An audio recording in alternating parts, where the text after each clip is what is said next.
얼른 한번 가볼게요. 자, 여러분 우리가 글자를 이제 세종대왕이 만드셨는데 그 창제 원리가 뭐냐면 여러분 이제 초성하고 중성하고 동성으로 나눠서 이제 제자 원리를 만들어요. 제자 원리 간단하게 살펴보고 그리고 이제 중세들 쭉 한번 정리 한번 하고 그리고 세종화제를 한번 들어갈 거야. 자, 우선은 여러분 초성은 세 가지의 원리로 만드는데요. 초성의 제자 원리 첫 번째가 누구냐면 상형의 원리예요. 그래서 거기다가 상형의 원리라고 적어주시고 이런 상형이라고 하는 건 상은 모양이고 형은 이제 모양을 본뜬다 라는 뜻이어서 어떤 모양을 본뜨는지가 중요해요. 얘는 여러분 발음하는 그 발음 기관을 본떠요. 그러니까 단순히 발음 기관이 아니라 발음하는 그 순간의 모습을 본뜨는 거야. 그래서 거기다가 뭐라고 적어주셔야 되냐면 발음하는 발음 기관의 모습을 본떴다 이렇게 정리를 해주실 거예요. 발음하는 발음기관의 모습을 본떴다. 자, 그 다음에 이제 두 번째는 여러분 어떤 원리를 가지고서 글자를 만드냐면 가획의 원리를 가지고서 글자를 만들어요. 여기 제목에 나왔지만 가가 더할 가자가 되고 획이라는 뜻이어서 획을 더한다 라는 뜻이에요. 그러면 획을 그냥 아무렇게나 더해주는 게 아니라 소리의 세기에 맞춰서 더해요. 소리의 세기가 하나씩 세질수록 글자의 획이 하나씩 늘어나요. 그래서 여러분 얘는 소리의 세기에 맞춰서 획이 하나씩 늘어난다 라고 생각을 해주시면 돼요. 그래서 가장 과학적인 원리는 이거라고 얘기를 해요. 그래서 얘가 과학적인 원리예요. 선생님이 지금 빈칸을 안 만들어놨지만 여러분 과학적인 원리가 들어갔다 이렇게 정리를 해주면 좋을 것 같아요. 왜냐면 이런 음성학적으로 따져보면 음성이 커지면 커질수록 여러분 획을 더하잖아요. 근데 음성학적이라는 거는 물리학에서 바라보는 관점이니까 그래서 여러분 과학적인 원리가 담겨져 있다라고 생각을 해주시면 돼요. 자, 그 다음에 이제 세 번째는 상형의 원리에도 들어가지 않고 가획의 원리에도 들어가지 않는 예외적인 글자들이 있는데 모습이 다른 글자라고 해서 이체자라고 하는 글자를 만들어요. 그래서 세 번째는 이체자가 돼요. 그래서 얘는 예외적으로 만들어진 글자. 그래서 세 개가 있다. 이렇게 생각을 해주시면 돼요.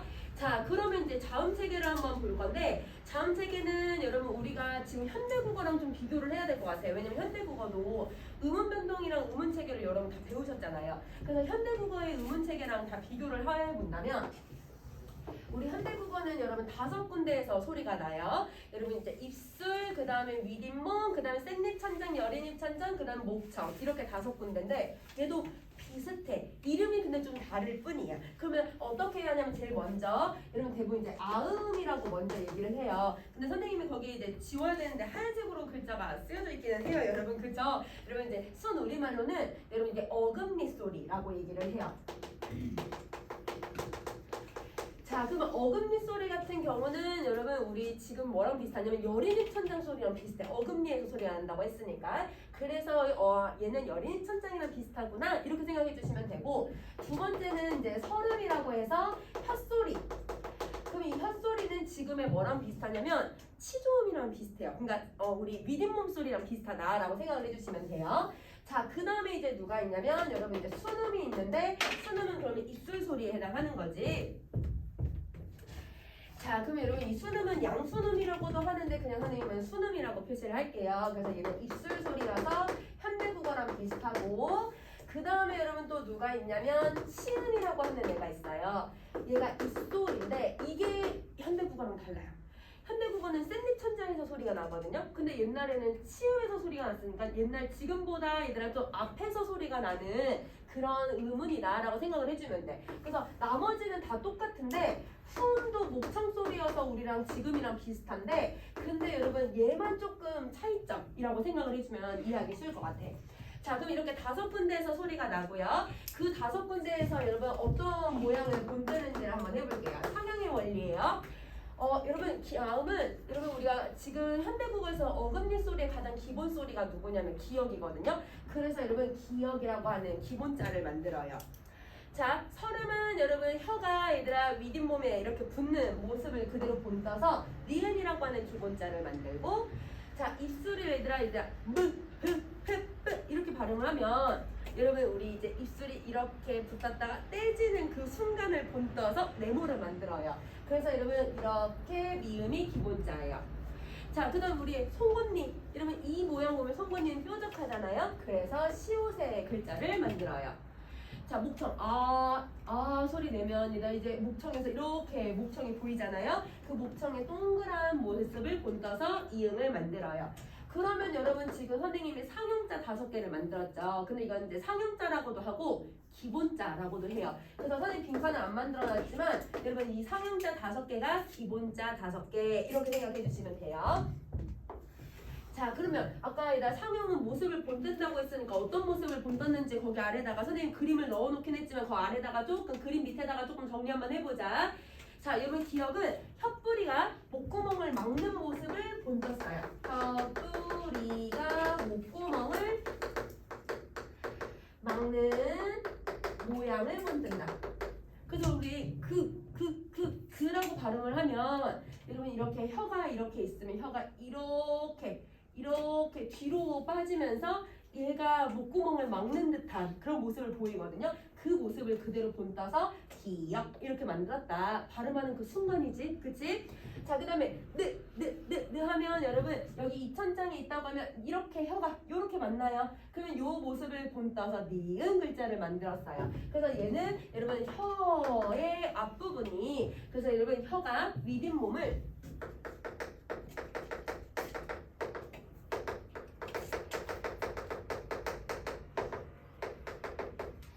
윗잇몸에 붙는 모양을 본떠서 만들었다. 혀가 윗잇몸에 붙는 모양. 자, 그 다음에 여러분 아까 선생님이 이 미음은 여러분 입의 모양을 본떠서 만들었다고 했어요. 입의 모양. 그러면 치음은 이의 모양을 본떴고요. 그 다음에 후음은 목구멍의 모양을 본떴어요. 이렇게 하면 여러분 이제 본뜬 모양을 만들어낼 수 있는 거죠. 자, 그 다음에 여러분 다시 또 한번 해볼게요. 여러분 우리 이제 아음이라고 하는 애가 있는데 아음은 이제 가해액을 할 건데요. 여러분 이제 여기에다가 우리 소리가 하나 더 세질 거예요. 그럼 우리 소리가 세지는 거는 여러분 우리 행동국에서도 배웠어요. 예사 소리보다 좀 더 얘들아 저 소리가 더 단단하게 나는 게 된소리. 된소리보다 소리가 거칠게 나는 게 거센소리. 그래서 여러분 거센소리들을 만들어주는 애들이라고 생각해주면 돼요. 그래서 여러분 기역보다 여러분 기역에다 획을 하나 더 넣어주면 키읔을 만들 수 있죠. 그래서 여러분 키읔이 되고요. 그러면 당연히 여러분 획을 하나 더 넣었으니까 기역보다 키읔이 더 소리가 세질 거야. 그치? 그래서 소리 세개도 써주고 자, 니은에다가 획을 하나 더 그으면 예사소리인 디귿을 만들고 거센소리 티읕도 만들 수 있을 것 같아요. 그러면 여러분 소리 세 개 적을 수 있겠죠. 여러분 니은, 디귿, 티읕 이렇게 순서대로 써주시면 돼요. 자, 그럼 미음에다가 선생님은 아직도 이해가 안 돼. 왜 획이 하나만 걷다고 했는데 나는 획을 2개를 더 그은 것 같거든. 그래서 여러분 비읍을 만들고요. 그 다음에 피읍을 만들어요. 자, 그러면 이것도 마찬가지 미음, 비읍, 피읍 순서대로 여러분 소리 세가 세지고요. 자, 그 다음에 치음은 여러분 시읍보다 지은 그 다음에 치읓 이렇게 소리를 만들 거예요. 그래서 시옷, 지읒, 치읓 이렇게 순서대로 여러분 소리의 세기가 써진다. 후음은 여러분 이음에다가 여린 히읗을 만들 거예요. 획을 하나 더 그어서 그 다음에 여러분 획을 2개를 그어서 히읗을 만들 거예요. 그러면 이음, 여린 히읗, 히읗 이 순서대로 소리의 세기가 세진다. 이렇게 정리를 해주시면 돼요. 그러면 소리의 세기가 그러면 여러분 하나밖에 가액의 원리를 가지고서 하나밖에 더 안 만든 건 아음밖에 없어. 나머지는 다 2개씩이고 아음만 하나로 만들었다라고 생각해주면 돼. 자, 이렇게 하면 가액자가 여러분 총 몇 가지를 만들었냐면 가액자는 9자를 만들었어요. 그쵸? 기본자 5개, 가액자 9개. 자, 그러면 이제 이체자를 한번 가볼게. 자, 여러분 이체자는 선생님이 여기 아래 칸이 부족해서 위에다가 다시 쓸게요. 자, 아음에서 여러분 이체자가 있는데 아음은 여러분 요렇게 우리 예디응을 그려줄 거예요. 근데 예디응을 보시면 자, 이걸 보시면 기역, 티읕 모습 거의 비슷해요. 니은, 디귿, 티읕 모습 비슷하죠. 그 다음에 미음, 비읍, 피읕 모습 비슷하죠. 시옷, 지읒, 치읒 모습 비슷하죠. 소리가 나는 얘들아 기간에 따라서 얘들아 이 음운들이 모습이 거의 비슷해요. 근데 얘는 기역하고 키읔이랑 아무리 봐도 닮은 데가 하나들도 없어. 그래서 얘는 왜 이체자가 되냐면 진짜 모습이 달라서 그래요. 그래서 얘는 이체자인 이유는 모습이 달라서. 모습이 달라서 여기는 이제 이체자에 포함을 시킨다. 자, 그 다음에 여러분 서름에도 이체자가 있어요. 서름에 여러분 이체자는 리을이 있는데 이 리을은 이름이 우리는 반서름이라고 불러요.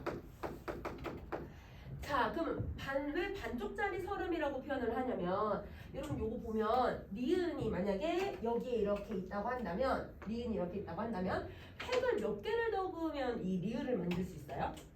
하나, 둘, 셋, 그치? 세 개를 더 만들면 여러분 리을이라는 글자를 만들 수 있어. 그러면 여러분 우리 아까 가액의 원리는 획이 하나씩 세질수록 획이 하나 더해진다는 건 소리의 세기가 세진다고 했잖아요. 그럼 얘는 획을 세 번을 그었으니까 사실상 이론상으로 따지면 티읕보다 소리가 더 세야 돼요.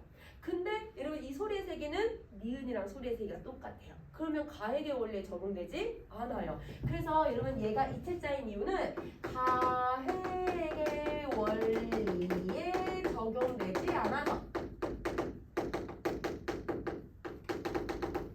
소리의 세기가 맞지 않아서 획은 많이 그어놨는데 소리의 세기에 맞지 않아서 그래서 얘는 가액의 원리에 적용되지 않는다. 그래서 이체자에 포함시킨다. 자, 수능은 이체자가 없어요. 그 다음에 이제 치음으로 가시면 치음은 여러분 요렇게 세모 모양의 얘들아 반치음을 그릴 거예요. 그럼 얘의 이름은 반치음. 그러면 여러분 이 반치음도 지금 보면 사실 시옷이랑 제일 비슷하게 생겼어. 시옷에다가 획을 하나 더 그어주면 이 반치음 만들 수 있어요. 그러면 가액의 원리의 이론상에 따지면 그럼 얘는 반치음은 사실 누구랑 소리 세기가 제일 똑같아야 돼요? 지읒이랑. 왜냐면 획을 하나씩 그었으니까. 근데 지읒보다도 시읒보다도 제가 소리가 제일 약해요. 시읒보다도 약한 소리이기 때문에 얘도 그러면 가액의 원리에 적용되지 않네. 그래서 여러분 이체자가 얘들아 되는 이유는 가액의 원리에 적용되지 않아서. 이렇게 정리해 주시면 돼요. 그러면 여러분 목구멍의 모양이랑은 이제 얘는 이제 이체자가 없으니까 이체자는 총 다 해서 3글자가 있다. 그러면 여러분 5글자, 9글자, 3글자니까 다 해서 우리는 17글자를 만들게 된 거네. 그래서 여러분 세종대왕은 초성에 총 17글자를 만드셨어요.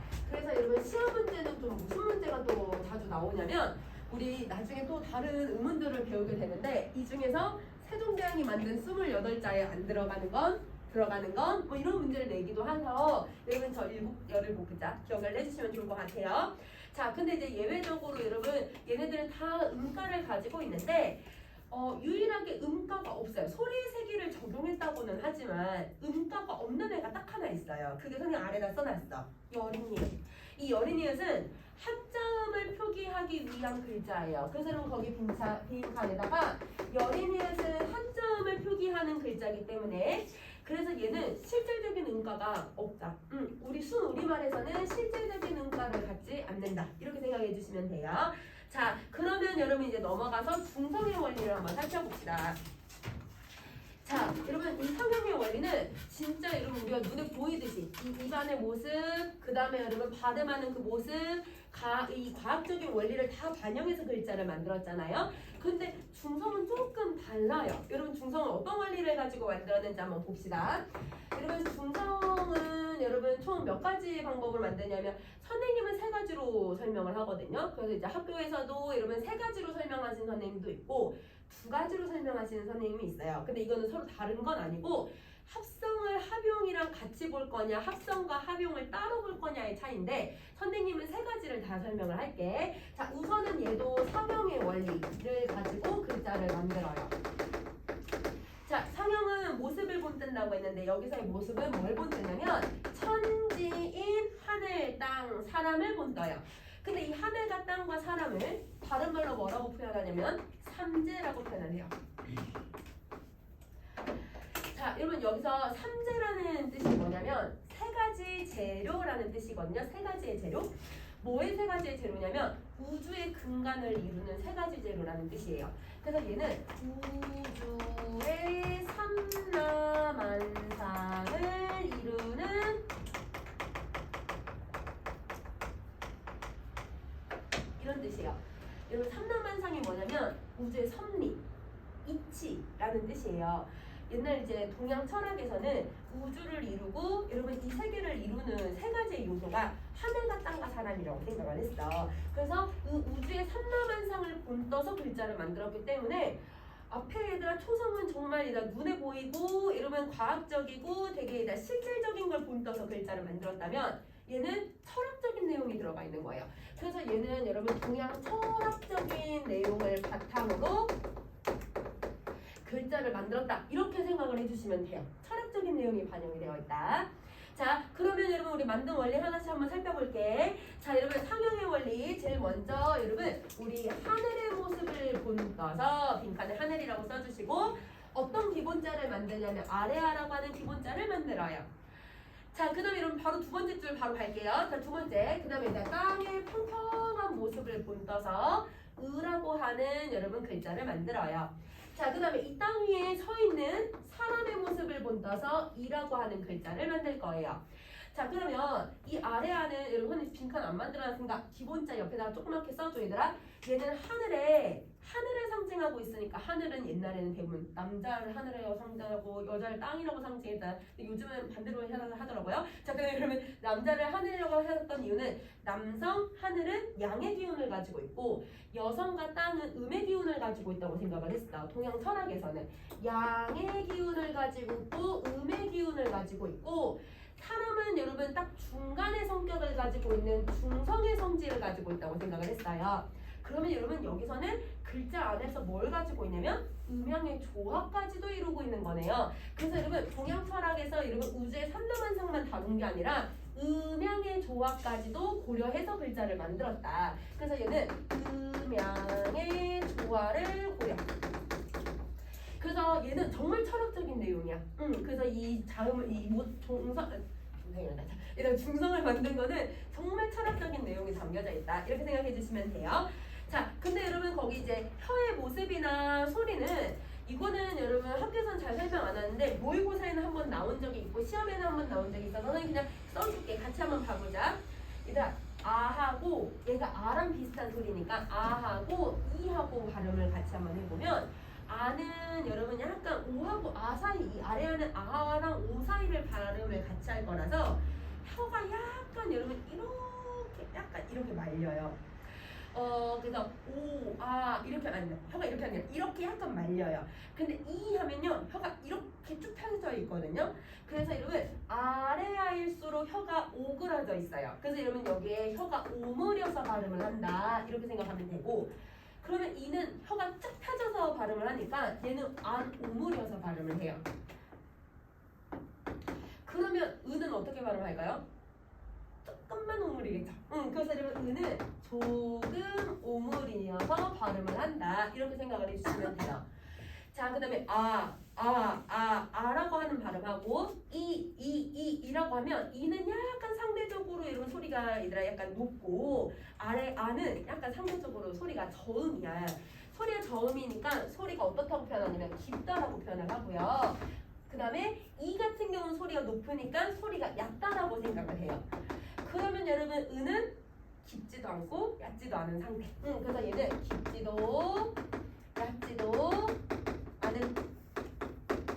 그래서 여러분 요거는 암기하실 필요는 없고 요거는 문제 한번 나온 적이 있으니까 그냥 같이 한번 써본 거야. 그래서 여러분 요런 차이를 가지고 있구나. 그래서 쉽게 말하면 여러분 약간 반대의 성격들을 가지고 있는 애들이 있구나 라고 생각해 주시면 돼요. 자, 이렇게 해서 여러분 기본자 3개를 만들었어요. 얘도 기본자라고 부를 거예요. 자, 그러면 이 상형의 원리를 가지고서 글자를 만들었으니까 이번에는 두 번째 합성의 원리를 그려두고 글자를 한번 만들어 볼게요. 자, 합성의 원리를 설명을 보시면 기본자를 가지고서 초출자, 제출자를 만드는 걸 얘기를 한대요. 그래서 얘는 초출자 4개랑 제출자 4개를 만들 거예요. 초출자, 제출자 4개씩 만들 거야. 자, 그 다음에 합용의 원리도 먼저 한번 갈게. 여러분 합용의 원리는요 지금까지 만든 글자들을 가지고서 짬뽕시키는 거야.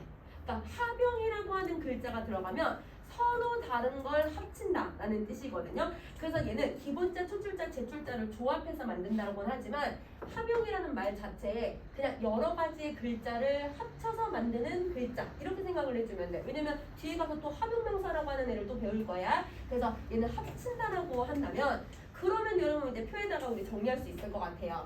자, 초출자 먼저 한번 보시면 여러분 초출자의 원리, 종류 이렇게 있을 거예요. 그쵸? 원리부터 빈칸 한번 채워볼게요. 여러분 의하고 이에다가 아래아를 더해요.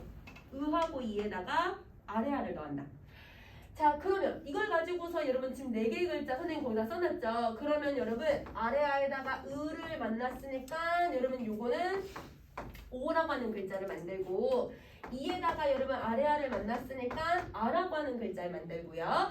그 다음에 여러분 의에다가 여러분 아래아를 더해주면 여러분 요건 또 우라고 하는 글자를 만들 거고 아래아에다가 이를 더하면 여러분 어라고 하는 글자를 만드네. 그래서 여러분 오, 아, 우, 어라고 하는 4개의 글자를 만들었어요.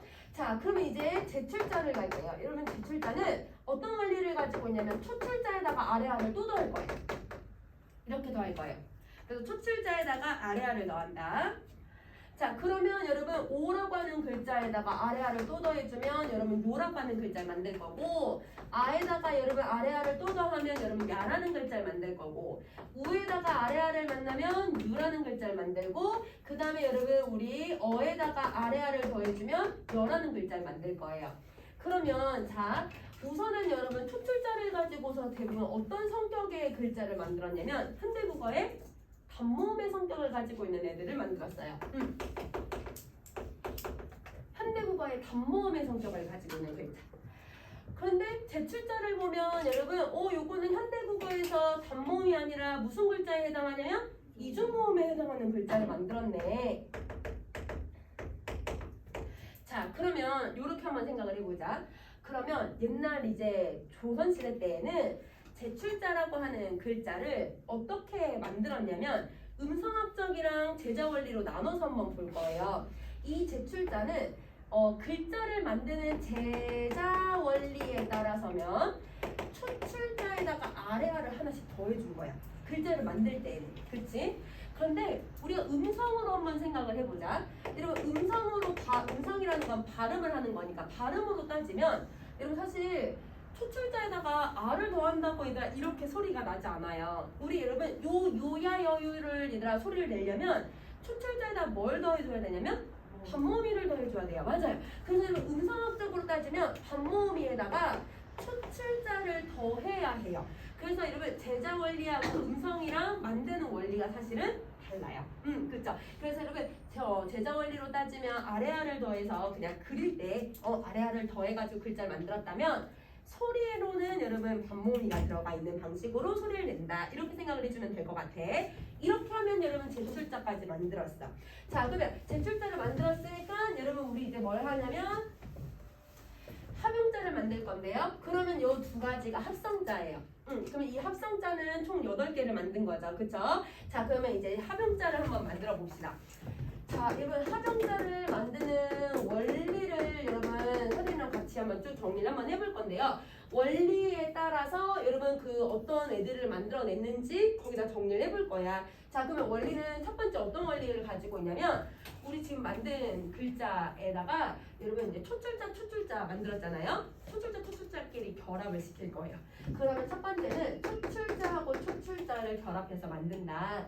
그러면 그 아래 여러분 만든 여러분 종류에다가 1번 양성은 양성, 음성은 음성끼리 결합을 시키면 와랑 워라고 하는 글자를 만들어요. 이렇게. 자, 그 다음에 이제 두 번째는 제출자하고 제출자끼리도 결합해서 글자를 만들어요. 우리가 지금 발음은 할 수는 없지만 야 이렇게 발음하거나 이렇게 발음을 하거나 뭐 이런 식으로 옛날에 발음들은 있었어. 근데 이걸 만든 건 대부분 이제 외국어를 표기하기 위해서 만들었고 사실 우리 발음에는 거의 사용하진 않았다. 이렇게 생각해 주시면 되고요.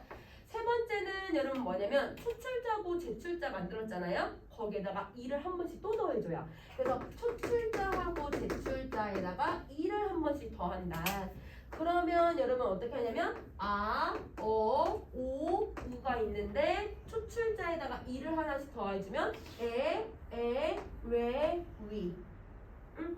자, 그 다음에 여러분 야, 여, 요, 유가 있는데 여기다 이를 더 더해주면 예, 왜, 위 이런 식으로 여러분 글자를 만들었다.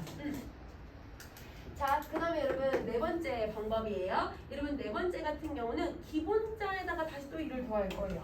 그러면 여러분 얘는 기본자에다가 이를 더하는 건 여러분 초출자가 아니야 얘들아. 자, 그러면 기본자 누가 있냐면 아래아에다가 의가 있는데 여기다가 이를 하나씩 더해서 아래아 의와 그냥 의를 만들 거예요. 두 개 만들어요.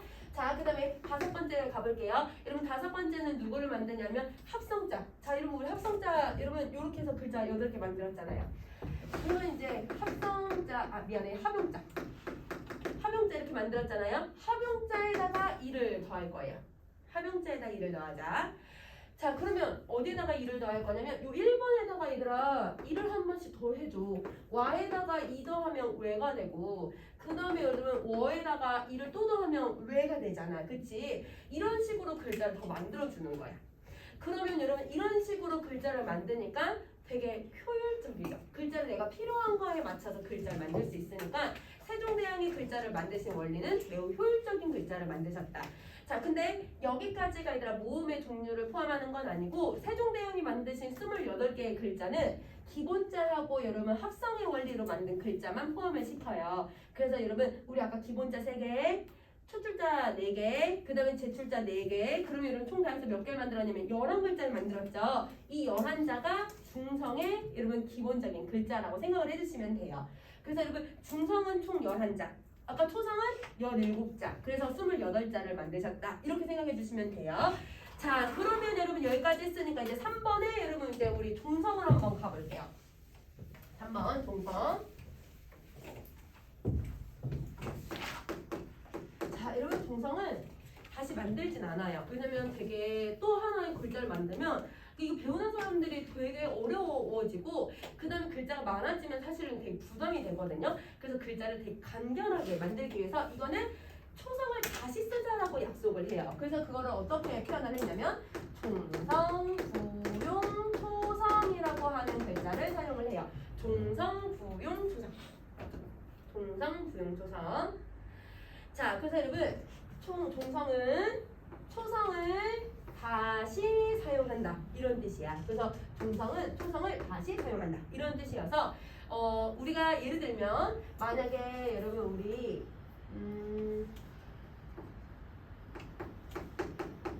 이렇게 글자를 쓰잖아요. 그럼 이건 종성, 부용, 초성으로 쓴 거예요. 왜? 초성에 썼던 걸 종성에 다시 썼잖아요. 그 다음에 아니면 여러분 우리 만약에 이런 글자를 썼다고 하더라도 초성을 종성에 다시 썼죠. 그러면 이건 다 종성, 부용, 초성에 맞춰서 글자를 쓰는 거야. 그러니까 종성에 우리가 만든 17개의 글자들을 다시 쓰는 방식이라고 생각을 해주시면 돼요. 자, 근데 우리 세종대왕은 사실 이거를 쓰지 말라고 하셨어. 왜냐면 너무 17글자도 너무 부담이 된다 이거야. 백성들에게는. 백성들이 더 간추려서도 글자를 쓸 수 있다고 생각을 하셨기 때문에 다른 원리를 설명을 해주시거든요. 그게 2번이에요. 자, 2번 가세요. 초성 글자를 모두 종성에 쓸 수 있었다는 뜻은 아니에요. 이런 종성, 부용, 초성이라는 게 훈민정음에서는 8개의 글자만으로도 충분히 사용할 수 있다고 얘기를 하셨기 때문에 그 8가지가 기역, 니은, 디귿, 리을, 미읍, 비읍, 시옷, 그 다음에 얘들아 우리 꼭다리 달린 예디응을 써줘야 돼. 이응이 아니라 요 8개의 글자만으로도 충분히 종성을 표기할 수 있다라고 설명하고 있다. 그래서 세종대왕은 종성, 부용, 초성이 아니라 우리 8개만 가지고 쓰자라고 해서 팔종성법을 여러분에게 쓰라고 얘기를 했던 거죠. 그래서 여러분 팔종성법을 우리는 배우게 될 거예요. 그다음에 우리는 2가지를 구분을 할 수 있어야 돼. 저 8개만 쓰는 건 팔종성법, 그러면 여러분 종성, 부용, 초성은 다 쓰는 거. 이렇게 2가지로 나눠 정리할 거야. 자, 그러면 여러분 다음 페이지로 가서 훈민정음을 한번 갈게요. 자, 여러분 이제 훈민정음이 가지고 있는 일반적인 특징만 조금 간단하게 설명할게요. 왜냐면 나중에 세종어제 가서 또 한 번 더 할 거라서. 자, 가자. 훈민정음의 의미는 첫 번째 3가지 의미가 있는데 우리 일반적인 의미는 그냥 한글이라고 하는 문자를 대신하는 지칭어죠. 그래서 여러분 1번에는 한 문자를 대신하는 말이다.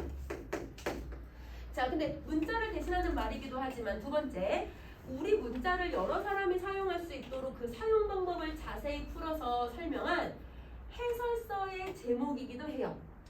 그러니까 책 제목이야, 책 제목. 책 제목이었어요. 그래서 지금 얘들아 그 박물관에 가면, 국립박물관에 가면 이런 훈민정음 이렇게 해서 책이 하나 있어요. 그 책의 제목인 거예요.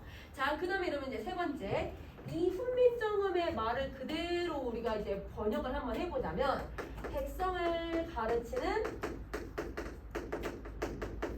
바른 소리라는 뜻을 가지고 있죠.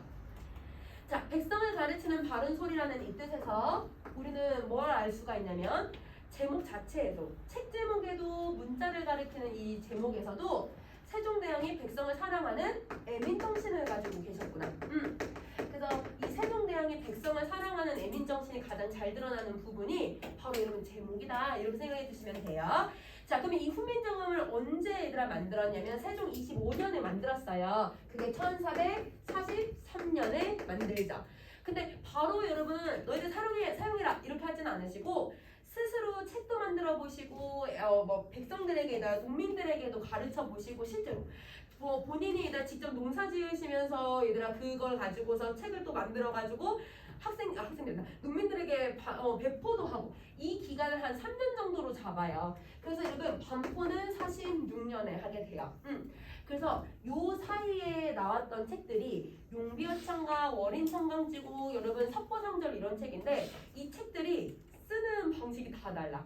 용비어창가는 여러분 동성부용초성으로 썼고, 그 다음에 여러분 세종화재 훈민정음 같은 경우는 팔동성법으로 썼고, 그 다음에 월인청강지국은 또 동국정원식 한자음을 안 쓰기도 하고, 온갖 애들 다 달라요. 그러니까 세종대왕도 이것저것 다 실험을 해보신 것 같아요. 그럼 이제 밑에 있는 사람들은 죽어나는 거죠. 그래서 여러분 다 써야 되는 거니까. 그래서 근데 우리도 힘들어요. 여러분 교과서에 지금 월인 용묘창가도 있고, 여러분 수학원에도 있고 다 있거든요. 그래서 요게 이제 여러 가지의 방식들이 쓰였다, 이렇게 생각해주면 될 것 같아. 그럼 자, 그러면 여러분 이 훈민정음을 간행한 이 책도 간행한 것도 당연히 1446년이에요. 그래서 여러분 이 책을 간행한 것도 1446년.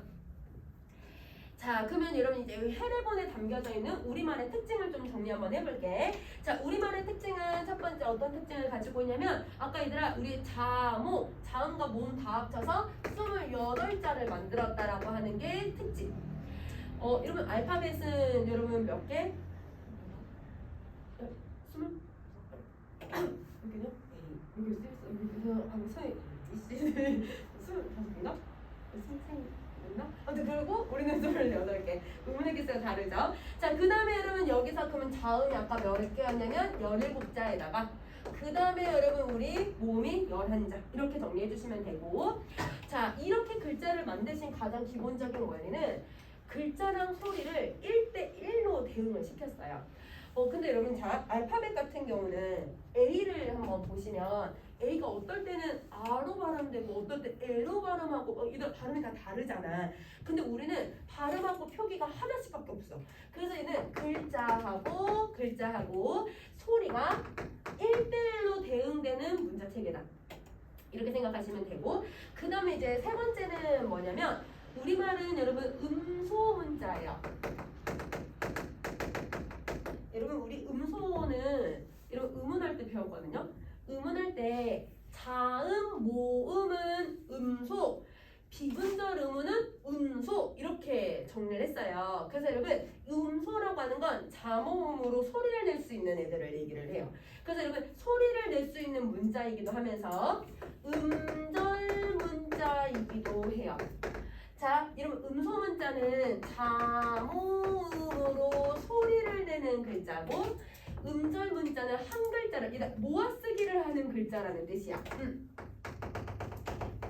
자, 그러면 여러분 우리 알파벳은 여러분 이 알파벳을 여러분 영어권에서는 얘들아 이렇게 쓰잖아요. 오른쪽으로 쭉. 근데 우리는 이런 식으로 얘들아 모아서 초성, 중성, 중성을 모아서 글자를 쓰죠. 모아 쓰는 걸 음절 문자. 그 다음에 여러분 이거를 각각의 소리와 표기를 다 반영해서 쓰고 있으니까 음소 문자 이렇게 표기를 하는 거야. 자, 그럼 이제 네 번째 가볼게.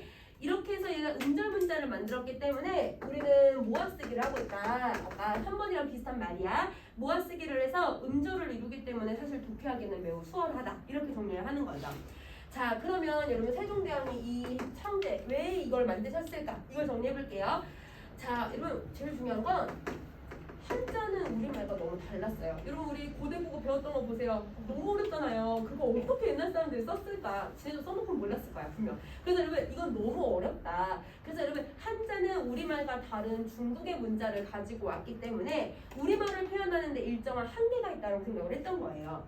한자 사용에 따른 백성들의 문자 생활의 어려움을 극복하기 위해서 한글이 창제됐다고 볼 수 있는데, 그러면 이 안에서 어떤 정신이 반영되었냐면 중국과 우리가 다르다는 거를 인식하고 계셨던 거네. 자주정신. 그래서 막 요즘 짤에 그런 거 있잖아. 세종대왕의 성경지명 뭐 이렇게 해가지고 여러분 중국에 또 이렇게 동북공정을 하고 있을 때 김치 자기네 거다, 한복 우리 거다. 근데 한글은 우리 거라고 뭐 지네들 걸 말 못하잖아. 왜냐면 세종대왕이 딱 만드셔서 중국과 다르다라고 표현 딱 해버렸잖아. 이거는 성경지명이셨던 거지. 그래서 여러분 요런 표현들이 있고, 그 다음에 여러분 이거를 백성들이 쉽게 사용할 수 있게끔 만들어주신 거니까 실용정신을 반영을 하신 거고, 그 다음에 아까 제일 기본인 거 훈민정음이라는 말 안에 백성을 사랑하는 마음이 담겨져 있었잖아요. 애민정신이 반영된 글자 체계다. 자, 그 다음에 여러분 이제 6번째를 갈게요. 자, 훈민정음의 창제 상황에서 이제 과정에서 세종대왕이 제일 고려하셨던 내용들이 크게 3가지예요. 중국어는 원래 이제 중국어나 한자는 다 뜻글자예요. 그래서 여러분 뜻글자였던 애를 우리는 이제 무슨 글자로 바꿔야 되냐면, 우리말은 다 소리로 내는 애들이었거든. 소리 글자로 바꿔야 되는 작업이었어요.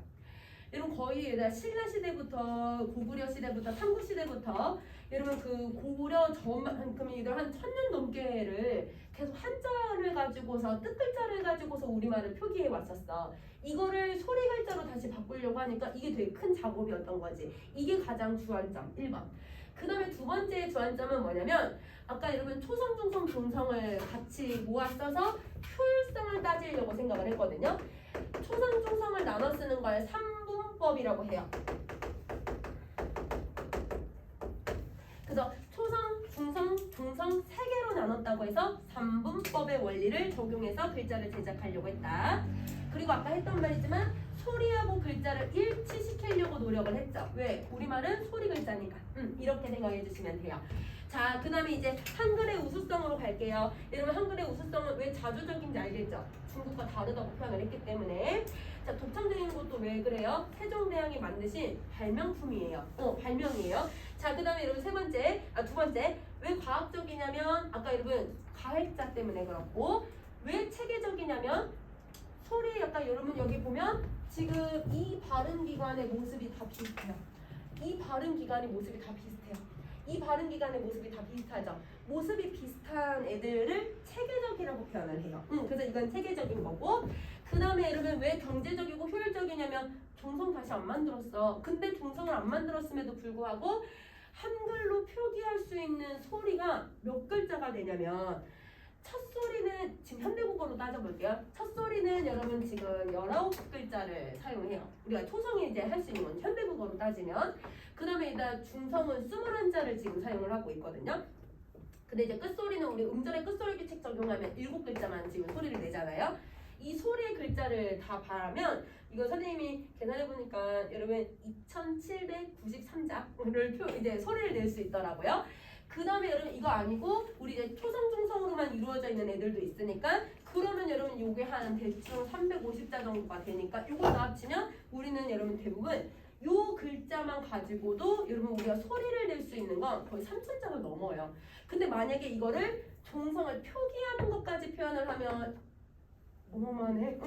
그래서 만여 개가 넘는다라고 생각을 해주면 돼. 가장 효율적인 글자다 이렇게 생각해 주시면 돼요. 자, 그러면 이제 넘어가서 언어의 역사성이라고 하는 애를 정리 한번 해봅시다.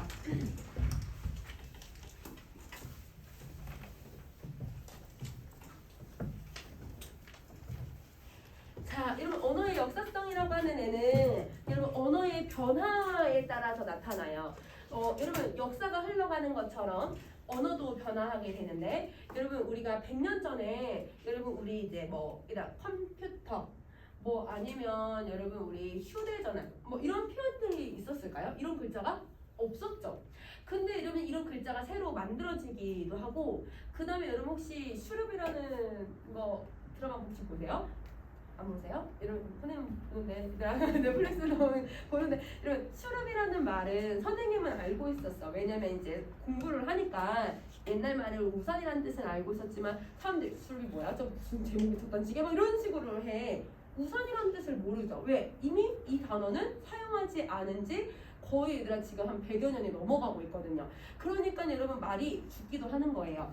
그러면 여러분 말이라는 건 생겨나기도 하고 죽어가기도 하고 변화하기도 해요. 그것처럼 언어도 역사의 모습을 보여주고 있다. 그러면 그 언어의 역사가 왜 나타나냐면 시간의 흐름 때문에 나타나요. 그래서 여러분 거기에 1번에다 뭐라고 적어주시면 되냐면 시간의 흐름에 따라서 언어의 역사성이 만들어진다. 자, 그러면 언어의 변화는 세 가지 형태로 나타나요. 어떻게 변하냐면 소리가 변하는 경우, 소리가 변하는 경우. 두 번째, 언어는 표기가 변하기도 하고요. 세 번째, 아예 여러분 의미가 변하기도 해요. 그래서 우리는 선생님이 이제 좀 이따가 얘들아 자음 모음들을 쭉 정리하면 소리하고 표기하고 의미가 달라진 애들을 쭉 정리 한번 해볼 거야. 자, 그러면 이제 변화 양상을 한번 봐볼게. 변화 양상 아까 선생님 금방 얘기했듯이 말이 만들어지는 것도 있고 생성되는 경우도 있고, 말이 변화하는 경우도 있고, 말이 혹은 소리가 여러분 아예 죽어버리는 경우도 있어요. 이걸 사면이라고 표현을 해요. 그러면 여러분 거기 아래 선생님 예시를 써놨는데 그 예시들을 신생인지 얘들아 변화를 했는지 아니면 사멸을 했는지 한번 살펴보자. 인공지능이라는 말은 새로 만들어진 말이겠죠. 그래서 그건 신생 1번. 자, 물이라고 하는 발음이 바뀌었어. 그럼 이제 발음이 바뀐 거니까 이거는 여러분 변화 2번.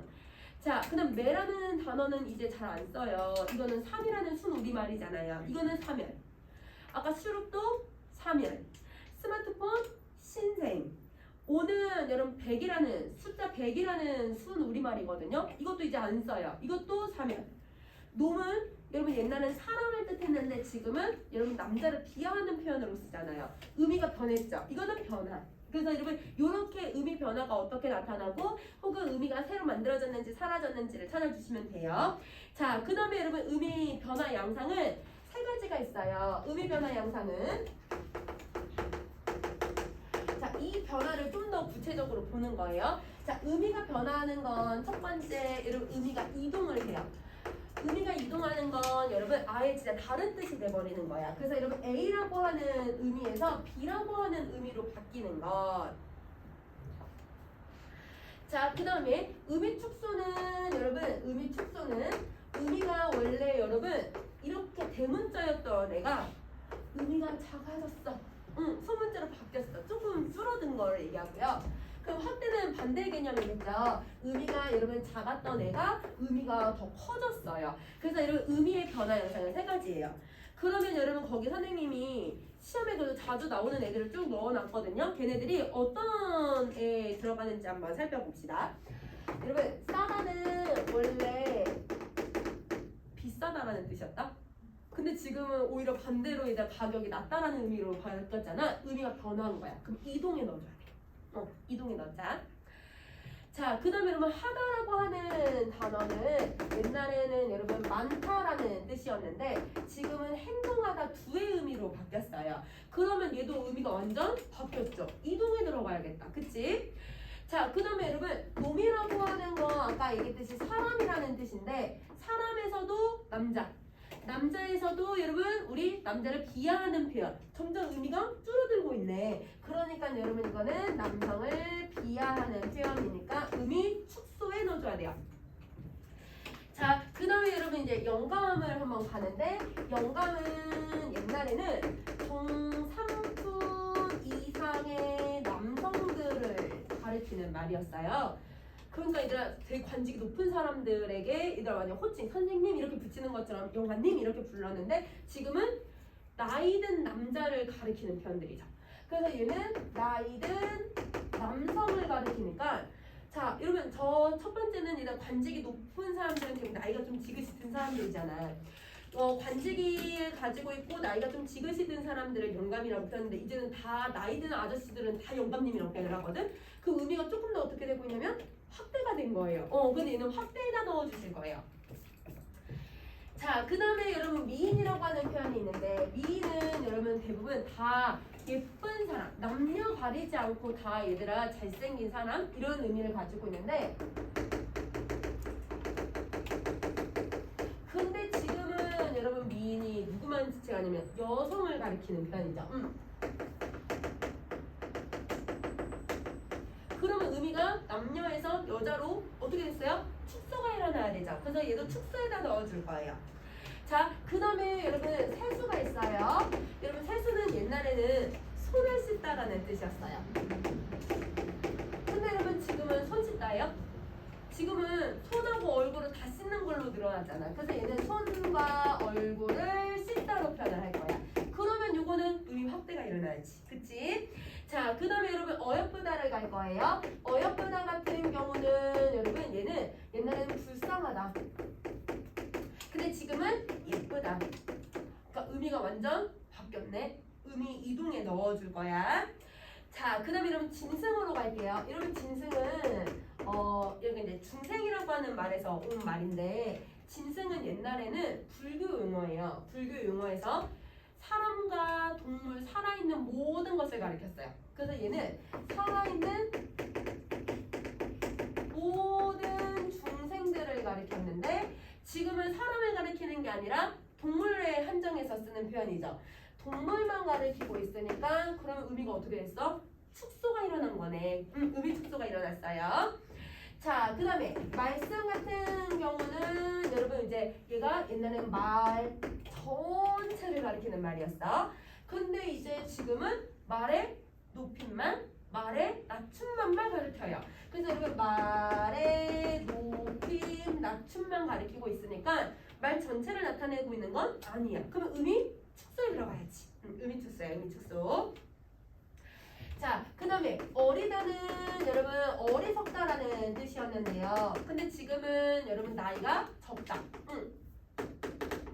그러면 의미 완전 바뀌었지. 이동에 들어갈 거야. 자, 그 다음에 여러분 다리를 갈게요. 여러분 다리 같은 경우는 여러분 우리 사람 다리 있잖아요. 사람 다리라고 하는 뜻만 가지고 있었어요. 근데 지금은 사람의 다리 말고 책상 다리, 의자 다리, 무슨 다리, 다리 다 붙이지. 그러니까 여러분 얘는 사람에 국한됐던 거를 사람뿐만 아니라 사물에도 적용해서 다리라는 말을 쓰니까 의미가 어떻게 돼야 돼? 확대가 돼야 돼. 그렇지, 의미 확대예요. 자, 감투 갈게요. 여러분 감투는 옛날에 남자들이 여기 머리에 썼던 이렇게 뾰족하게 생겼던 모자를 가리키는 말이야. 그래서 여러분 남자들이 쓰던 모자를 가리키는 말인데 지금은 여러분 어떤 의미로 쓰냐면 저 사람은 감투 쓰는 걸 너무 좋아해 이런 표현으로 쓰거든. 감투 쓰는 걸 좋아한다는 게 뭐냐면 자기 명예, 관직에 올라가거나 명예를 중시하는 사람을 나타낼 때 이 감투라는 표현을 써요. 그러니까 여러분 명예, 어떤 관직을 추구하다 이런 의미가 됐으니까 의미가 완전 어떻게 됐어? 바뀌었어. 의미 이동이야. 그래서 얘는 의미 이동이고 자 마지막이에요. 여러분 방송이에요. 여러분 방송은 지금은 어떤 의미로 써요? 지금은 영상이나 음성을 어떤 여러분 전기로 송출시키는 것을 얘기하잖아. 근데 여러분 방송이 옛날에는 감옥에서 나오다 라는 뜻이었어요. 자 그러면 감옥에서 얘들아 내보내다 라는 뜻이었는데 지금은 여러분 영상이나 음성을 여러분 이거를 송출하는 작업을 방송이라고 하잖아요. 그러니까 의미가 완전 달라졌지. 의미 이동에 해당한다. 그래서 여러분 이런 식으로 글자들이 변화들이 있구나 라고 생각을 해주시면 돼요. 자, 그 다음에 어휘 변화를 갑시다. 이거는 여러분 그 학습지에 있는 걸 선생님이 조금 더 추가해서 넣어놨어요. 그걸 한번 거기 정리하고 선생님 딱 3, 4쪽까지만 하고 우리 잠깐 쉬는 시간을 하자. 자, 여러분 고대 국어 같은 경우는 이제 여러분 중국어랑 이제 중국이랑 이제 자주 접하게 됐어요. 그럼 고대 국어가 여러분 언제냐면 여러분 우리 그 통일신라까지를 얘기하거든요. 그럼 통일신라까지도 중국이랑 당나라랑 막 이렇게 뭐 이렇게 수나라랑 막 이렇게 전쟁도 많이 하고 이렇게 막 교육도 많이 하고 이렇게 됐잖아. 그러니까 중국어에서 빌려온 단어들이 많아지는 거예요. 그 빌려오는 걸 차용어라고 해요. 그래서 여러분 우리는 부필이라고 했을 때 필이라고 쓰지 않고 붓이라는 단어를 쓰는 거고, 그 다음에 먹도 원래는 묵이라고 하는 글자인데 그 묵이라고 발음을 해야 되는데 먹이라고 쓰는 거야. 그러니까 약간 중국어를 최대한 비슷하게 표기해 보려고 했던 거라고 생각해 주시면 돼요. 자, 그 다음에 두 번째는 불교 전파로 불교 용어가 엄청 많아지기 시작을 해요. 그래서 여러분 우리 그 역사 시간에 얘들아 그 고구려는 누구 왕 때 얘들아 불교가 들어오고, 백제는 누구 왕 때 불교 들어오고, 얘들아 신라는 어떤, 그래서 4세기 5세기 6세기 이렇게 해서 백제 고구려 신라 이렇게 암기하잖아요. 그래서 이런 단어들이 많아져요. 부처와 미륵 같은 단어들. 자, 그 다음에 세 번째는 이렇게 외국어가 들어오기는 해도 대부분 이제 한자어가 들어온 거잖아요. 그러니까 고유어하고 한자어 이중 체계만 가지고 있었어요. 그래서 고유어와 한자어 이중 체계인데, 이중 체계여도 한자어가 더 많이 쓰였을까요? 고유어가 더 많이 쓰여요. 이때 고대 국어는 고유어가 한자어보다 더 우세했던 시기라고 생각을 해주시면 돼요. 고대 국어가 한자어보다 더 우수했던 시기다. 자, 그 다음 4번 갈게. 자, 중국 문화와 한자 영향으로 한자어로 대체되는 경우가 많았어요. 그 일례가 뭐였냐면 고유명사 표기. 이런 고유명사 표기 얘들아 붉은에 지네 선조를 뭘로 바꿨어? 강제개명. 혁과제로 갖다 강제개명 시켰다고 했잖아요. 한자어로 다 바꿔버리는 거예요. 특히 신라에서는 마리간이나 여러분 뭐 아니면 여러분 이런 용어들, 그래서 이사급, 마리간 이게 다 왕을 상징하는 단어들이었는데 우리 순 우리말들을 다 없애버리고 왕이라고 하는 한자어를 사용하게 되는 거죠. 그 다음에 여러분 고유명사, 아까 선생님 우리 고유명사를 한자어로 바꿨다고 하는 것도 바로 이 시기에 일어났던 거다라고 생각해 주시면 돼요. 자, 그럼 이제 중세국어로 갑시다. 중세국어가 되면 이제는 고유어, 한자어, 외래어, 삼중체계가 돼요. 근데 자, 이 삼중체계에서도 이제는 고유어가 조금씩 이제 힘을 잃어가고 한자어 체계로 많이 바뀌게 돼요. 그래서 여러분 삼중체계여도 그 선생님 이번에 썼다. 이번에 보시면 고유어가 한자어로 많이 대체가 되고 한자어와의 경쟁으로 고유어가 사라지는 현상이 만들어져요. 그러면 여러분 이게 뭐예요? 이게 고유어가 우세했던 고대랑은 다르게 고유어보단 한자어가 더 우세해졌다. 지금도 여러분 우리가 글자 전체 비중을 따지면 한자어가 60%고 얘들아 순 우리말이 30%고 외래어가 10%래요. 근데 지금은 점점 더 외래어의 비중도 많이 늘어나고 있고 한자어 비중도 많이 늘어나고 있어서 고유어는 더 줄어들고 있고 한자어랑 외래어 비중이 많이 높아지는 그런 추세라고 생각을 해주면 될 것 같아. 자, 그러면 여러분 여기 3번 보시면 중국어가 귀화해서 고유어처럼 쓰이는 경우들이 있었어요. 그게 이제 사탕, 그 다음에 여러분 붓이라는 단어인데, 여러분 붓도 아까 원래 필자잖아. 근데 붓이라고 하는 글자로 쓰게 되는 거야. 자, 그 다음에 몽골어, 여진어들이 많이 들어오게 되죠. 왜냐면 여러분 몽골과도 전쟁을 했고 여진과도 전쟁을 하니까 이렇게 많이 들어와서 보람의 수락 이런 단어들이 들어오게 된다. 자, 그러면 여러분 요게 이제 시대를 좀 한번 구분을 해볼게요. 자, 거기 아래다가 이제 이렇게 고대 국어가, 중세 국어가, 근대 국어가 언제쯤 한번 더 정리를 해보자. 자, 여러분 고대 국어는요 언제부터 언제까지라고 생각을 해주시면 되냐면 우리말이 만들어지고 통일신라까지라고 생각을 해주시면 돼요. 그래서 고대 국어는 여러분 통일신라까지를 고대 국어라고 한다. 그래서 요 앞에 시기가 여러분 모두 다 고대 국어라고 생각을 해주시면 돼요. 자, 그러면 이제 중세로 가는데, 근데 중세는 중세 전기로 선생님이 나눌 거예요. 여러분 이 시기가 중세 전기거든요. 자, 이 중세 전기는 언제라고 생각하시면 되냐면 고려까지라고 생각해주면 되는데, 근데 여러분 이제 고려여서도 고려에서 조선을 조금 넘어오는 훈민정음 창제를 기준으로 전기를 나눠요. 그러니까 이 시기가 여러분 훈민정음 창제. 근데 우리 아까 훈민정음 창제가 언제였냐면 1443년이거든요. 그러니까 15세기 중엽이 바로 전기까지라고 생각을 해주시면 돼요. 자, 그 다음에 이제 여러분 요렇게 해서 중세 후기를 한번 살펴볼 건데, 자, 중세 후기 같은 경우는 여러분 무엇을 기준으로 보냐면 훈민정음 창제부터 임진왜란까지를 얘기를 해요. 그러면 임진왜란 같은 경우는 여러분 우리 1592년에 일어났기 때문에 16세기 완전 말, 완전 끝. 16세기 말에 여러분 이제 중세 후기가 여기까지다. 자, 그 다음에 이제 근대 국어로 가게 되는데요. 여러분 근대 국어는 언제부터 언제까지가 이렇게 근대라고 생각을 하시면 되냐면 이거는 가보개혁까지라고 생각을 해주시면 돼요. 자, 가보개혁은 1894년까지였기 때문에 19세기 말, 그러니까 300년 가량이 근대라고 하는 시기라고 생각해 주시면 돼요. 그러면 여기가 이제 다 현대지. 그러면 현대 국어는 언제부터냐면 가보개혁부터 지금까지 이렇게 생각을 해주시면 돼요. 그러면 여러분 선생님이 이제 이달 18세기라고 하면 근대라고 생각하셔야 되고 이달 16세기 말이라고 하면 중세 후기에서 근대로 넘어오는 시기라고 생각을 해야 돼. 그래서 여러분 몇 세기라고 하는 말이 이거의 기준으로 여러분이 생각을 해주시면 돼요. 자, 그럼 우리 잠깐 쉬는 시간 하고 뒤에 것도 한번 가봅시다. 자, 얘들아 우리 이번에는 어딜 가냐면 자, 형사 쪽을 갈게요.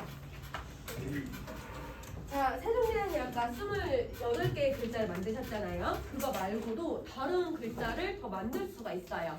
그 원리는 여러 가지의 원리가 있어서 이게 다 그냥 여러분 합용해서 글자를 만들었다라고 생각해 주면 되거든. 그럼 이제 그 원리들을 하나씩 한번 살펴볼 거야. 첫 번째가 뭐냐면 연서예요.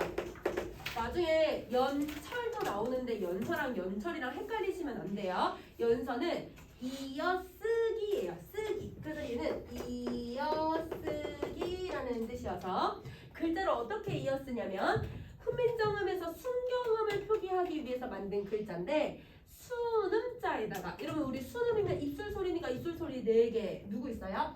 리을, 비을, 피읍에다가 쌍비읍까지 여기에다가 아래에다가 이음을 갖다 붙이는 거예요.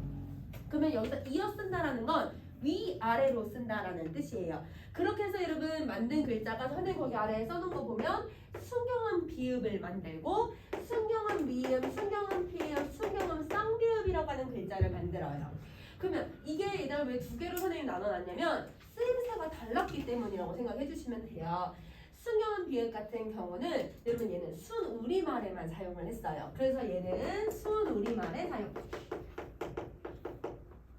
그런데 순경음 미음 피읍 쌍비읍은 한자음을 표기하는 데만 사용을 해요. 그러면 아까 여린이웃도 한자음에만 표기하기 때문에 음가가 있다고 했어요? 없다고 했어요? 음가가 없다고 했잖아요. 얘도 거의 음가가 없는 애라고 생각을 해주면 돼. 대부분 여러분 순경음 비읍만 좀 발음을 했다라고 생각을 해주시면 되거든요. 자, 그러면 여러분 얘는 언제 없어지냐면 여러분 세종대왕이 15세기 중엽에 훈민정음 만들었다고 했잖아요. 만들고 얼마 안 있어서 없어져 버려요. 그래서 우선 없어진 거는 15세기 중엽에 사라지게 된다. 이 순경음 비읍들이, 순경음 비읍, 순경음 미음들이. 자, 순경음이라는 건 입술을 가볍게 댔다가 떼는 소리를 얘기를 해요. 그래서 거기다가 가볍게 댔다가 떼는 소리. 자, 그래서 입술을 가볍게 하기 때문에 여러분 무, 프, 프, 뿌 이렇게 얘들아 세게 소리를 내는 게 아니라 이제 입술을 최대한 안 부딪히고 소리를 내요. 그래서 얘는 대부분 울림소리라고 생각을 해주시면 돼요. 그래서 비읍의 울림소리는 순경음 비읍 이렇게 생각을 해줄 거야. 자, 그 다음에 여러분 이제 두 번째는 병서라고 하는 애가 있는데 병서는 병자가 나란히라는 뜻이니까 얘는 나란히 쓰기. 나란히 쓰기. 자, 이 나란히 쓰기는 방법이 2가지가 있어요. 여러분 첫 번째는 똑같은 글자를 나란히 쓰는 각자병서라고 하는 애가 있고요. 다른 글자를 나란히 쓰는 합용병서라고 하는 애가 있어요. 자, 그래서 각자병서는 선생님 지금 예시를 써놓은 거를 보시면 같은 글자를 나란히 써서 얘는 대부분 어떤 글자를 쓰냐면 한자음을 표기하는데 대부분 사용을 해요. 각자병서는 한자음을 표기한다.